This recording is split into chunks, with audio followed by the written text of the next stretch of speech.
that are set before us. And I just would like to say, if the Kiowa people do decide to choose me, I am capable.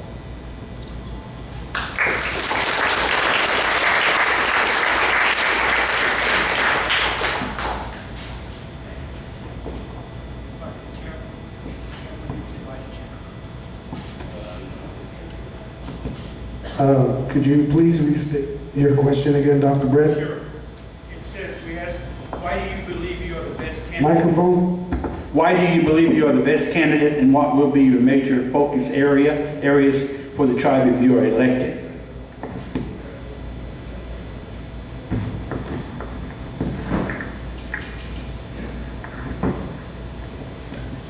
As a candidate for vice chairman, I feel like I am the best candidate because I have been involved as a tribal member, as a KIC member, in staying informed of what's been going on down at the casino, with our people, with our culture. I belong to the Kiowa Women's Auxiliary with the Tonkonga. My parents, my father, he's a member. My grandfather was a chaplain when he was alive.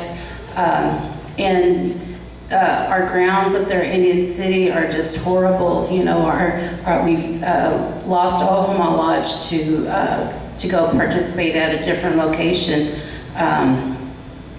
I looked at our areas that we could, focus economic development. And Indian City, we really need to save that because it was a gift. It was we didn't have to get that. But there was, the Comanche tribe was looking at purchasing that, and the price did get drove up on us at that time. But it is ours. We need to cherish it. We need to, take care of our water issues, take care of our grounds. We need to build. We need to build, offices, maybe a new tribal complex there. Those are long-range goals for me, but for the immediate needs that we have is our budget. We need to get our budget in. We need to get our Kiowa hearing boards, Kiowa election boards seated. We need to look at that Kiowa election ordinance so that we don't have the problems that we had with this last 5 years with our previous election board chairman. And then also, our elders and our youth, we really need to look out for them because they've been neglected. We have elders that never got any assistance with their heating over the wintertime. We've had ice storms and, over the, past several years, and we've got to really watch out for our elders. They deserve to have propane needs, assistance if they request it. Our children in our daycares, we're in danger of shutting down. I understand that the building was in horrible shape down at Carnegie. Our children, those are our babies. They need to really be cherished as well as our elders, and protect our culture, our museum, those cultural things that are a danger of the roof, caving in on those things that we have set aside in that Carnegie complex.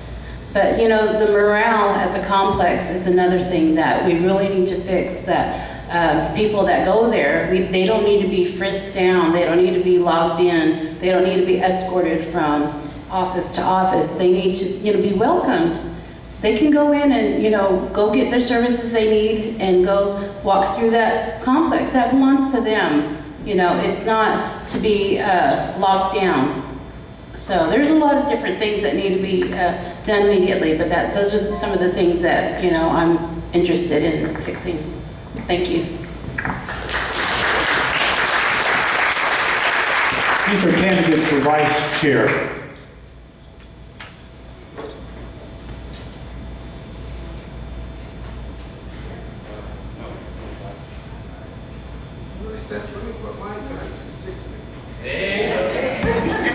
Privilege here, 6 minutes, he says.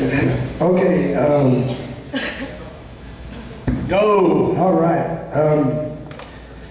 Earlier I forgot to mention that my great grandpa was same day. I used that one on my mom on our way to Carnegie this morning. I just thought of it. She busted out laughing, but But I said, yeah, I'll do that. But yeah, we talked about programs that we need to give back. Social services, the 638 programs. I went by the complex and found out that we have several programs still running, but there are some that need to be resubmitted, reassumed. And so social services and 638s are basically mostly what we need to get up and running again. I heard a lot of people talking about the 20% program, and that money can be used to help people that live outside of the jurisdiction area. Terry, I remember you posted something about that. And I say we because whoever I end up working with, you know, we're gonna work on that to help people that aren't right close to where the Kiowa complex is or where the jurisdictional area is. We wanna help those people that are out there. Trying to make this quick. Also, the main thing is economic development.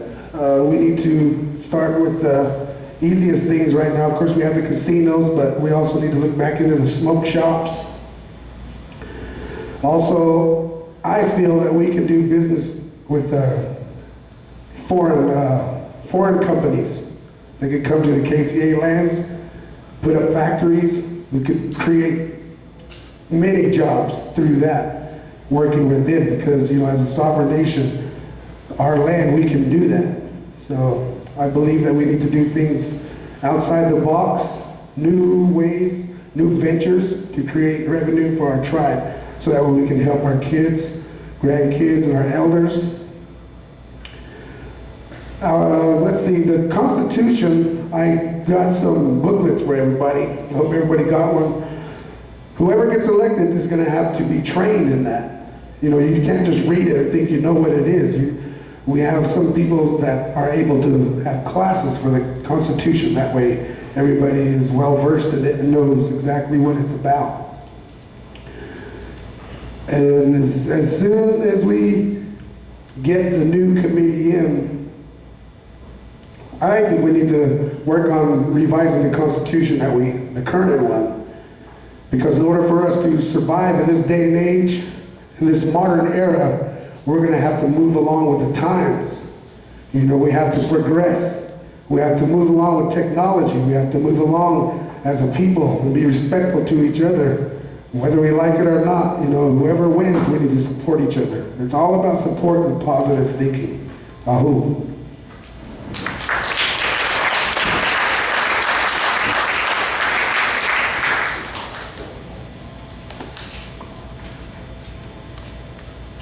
Okay, we're going to go to the secretary area right now. Secretary candidate. The question again, why do you believe you're the best candidate and what will be your major focus areas for the tribe if you are elected?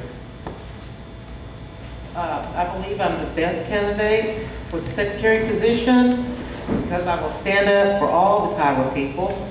I will bring to the office my personal values of honesty, integrity, transparency, and accountability, and for the benefit of all Kiowa people, not just a few, but everybody. The programs that I'm very interested in, the issues, that we need to deal with as soon as possible are a forensic audit with swift justice of perpetrators, a 2016 budget, constitutional reform or revision, our assets, retrieval of our public law 93-638 programs that the BIA has taken back, new programs with our 20% funding for all of our children, elders, youth, and adults, regardless of the location of residence, meaning those out of the jurisdiction. We do need to provide services for them. Economic development, besides casinos, we do have wonderful Indian City sitting there, and I would like to see it, you know, in the long-range plans to be revitalized. I grew up as a child there with my family, and it really means a lot to me. All committees and boards are fully seated and functioning, which is the election board and our hearing boards and any other committees we may have. Adequate funding for higher education, our tribal complex upgrade or whatever we want to do about the situation, possibly move it or keep it there at Carnegie. Our BIA contract programs, of course, I said they need to be returned as soon as possible, and the 20% funding, because winter is coming and there are so many of our people, elders and young people alike, that do not have adequate housing, or they may need heating, and winter is almost upon us. I, for one, truly appreciate our grandfathers doing our Constitution that we have, but this is 2016, and we do need to do something about our current Constitution. We do not want to end up in the situation that we are in today without a functioning tribal government. We need to revise our Constitution, or we need constitutional reform. And the reforms of this Constitution could cover many issues, such as blood requirements, fair representation of all tribal members with 7 districts, setting up separate branches of government with checks and balances involved. As your secretary, I would keep all meetings available for review by any tribal member. I would like to also have all the meetings streaming online, if people have internet capabilities where they could participate also. I think that would be wonderful. And with our technology, and my time's up, that we have today, I think we are very capable of doing this, letting our people be involved as much as possible. A vote for me as your secretary is very much appreciated. Aho.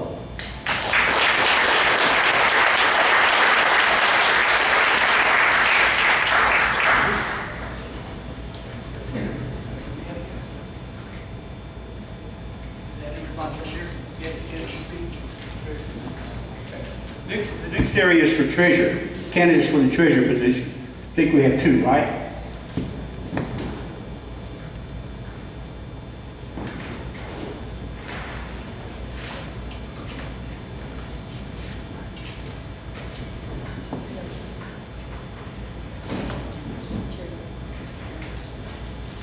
Okay, I believe the question is, why do you believe you are the best candidate, and what is your major focus for the tribe if elected? I hate to say it, I do believe I may be the best choice. However, I have a hard time saying that to you.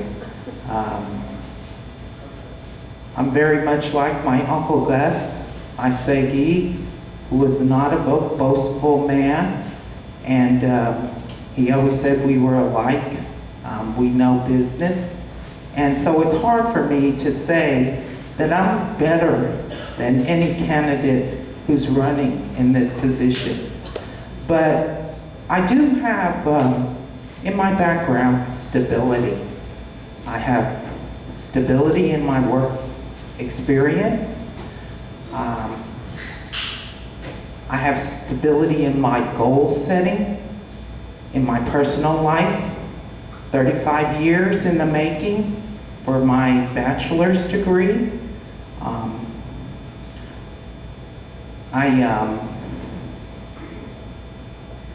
made the decision to go to the casino when I seen this business endeavor of the tribe coming, and having the desire to work for the Kiowa tribe.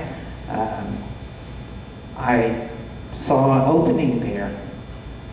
I always wanted to work for the tribe, but you know, family responsibilities, you get caught up. And, you know, when I was a single mother, it was easier to make a long-term goal and hope you accomplishment. But I got sidetracked for 30 years, raised another family. I was a single mother for 10 years, and been here in Oklahoma all that time. But I worked for Tacoy's City of Lawton, Revenue Services Division. I can't say I was the accountant over there. 5 years, I was in a license and permitting position. That position received in all the money of the City of Lawton. $55 to $59 million. I was responsible for that. Never a question. During that time when I was in that position. I came in and there were all these licensing and permitting and they were all in these files and I thought, well, how do we go about this? Well, you just look through the files and figure out which ones are due. So I had just completed the course at Cameron in Computer Information Services. I had taken an Access program and I developed that into a very stable program that exists today. Letters, notices, a lot of the community who came through my office and I assisted them in that. So I have that stability. I have the goal setting. I believe in transparency. I believe in accountability to the people. I think there should be quarterly reports on the financing. I want to look at the day-to-day operation. I hate to interfere in something like that, but yet compliance tells me and regulation that we must know. Am I over? It looks, okay, so I'll continue in a minute, but you know, You have some more time. I could stay here for Yeah. longer than 3 minutes. Okay, but you won't right now, will you? Thank you. Thank you.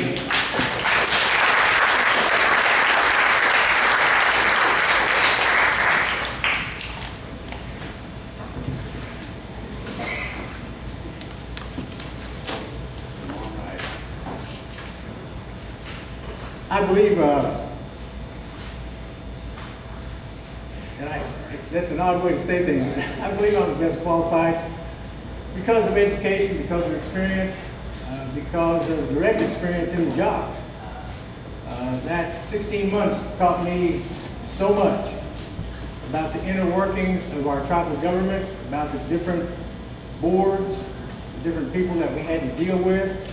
Taught me a great deal about our Constitution, a great deal about federal law, federal program law, and how to make adjustments in budgets, how to do things that satisfy contracting officers, grant officers, and those people who are over our funds. As far as focus, I believe one of the first things as a treasurer that anyone who wins is going to have to do, and that's, you're going to have to find out where we are. Because you're not going to be able to plan where you can't say, well, we're going to go over here if you don't know where you are. You can't say, well, I'm going to go to New York City if you don't know where you are. Okay, and we've got to find out, where are we right now? What's available? What are we going to have to make up for? What are we going to have to correct? What are our funding sources going to tell us when they come and visit? Because they're going to come and visit. As soon as there's a government established, they're going to come and visit. They're waiting to come and see us. And they're going to be asking some tough questions. What happened? Where's the money? What did you guys do? And that's how they're going to put it. What did you do? And the people on this new KBC are going to go, well, we didn't do anything. But they're going to say, but you're the elected officials now, so it's your baby. I know this because it happened to us. Well, you've got to handle those things. You've got to be able to talk to people. You've got to be able to explain as best you can what happens. And more than that, how you're going to solve those problems. Also, one of the things, as we talk about economic development, I would like to see us build an economic base after we get settled and after we settle some problems and after we do some other things. Because again, you have to understand you're working with an entire committee. So the treasurer's office has certain duties. However, you still work with other people and you have to find out what is it that they want done. What is it that the KIC wants done? And then from there, you make your plan, you do your daily work. But one of the things I want to do as we build an economic base is get to a point that my mother taught me is in tribal culture. She sat me down one day when I was treasurer and she said, I want you to listen to me for a moment. This is our people. And this is our culture. When all the Kiowas have the opportunity to come, until they have the opportunity to come to the table, you're not done. That's what I want to provide, is the opportunity for all Kiowas everywhere, whether they're in Lawrence, Kansas, Los Angeles, California, or fighting a war in Afghanistan. I want them to be eligible for services, and that has to be planned out. Thank you. Thank you very much. Thank you very much. Let me ask this question, a little addendum at the discretion of the facilitator, since I paid the bill here. Any candidates for committee members sitting in the audience? Any in the audience? Okay, we're going to have a little modification here to give you an opportunity to say, your platform, okay? We didn't include it because of time constraints that we have for the facility. So we had all night, I think we stayed here all night here, but I'm going to give you an opportunity to take a couple of minutes. You can do it up here at the microphone. Check. To give us, the committee members that are running for committee, a chance to come up here and give us a spiel. 2 minutes though, okay? Who's first?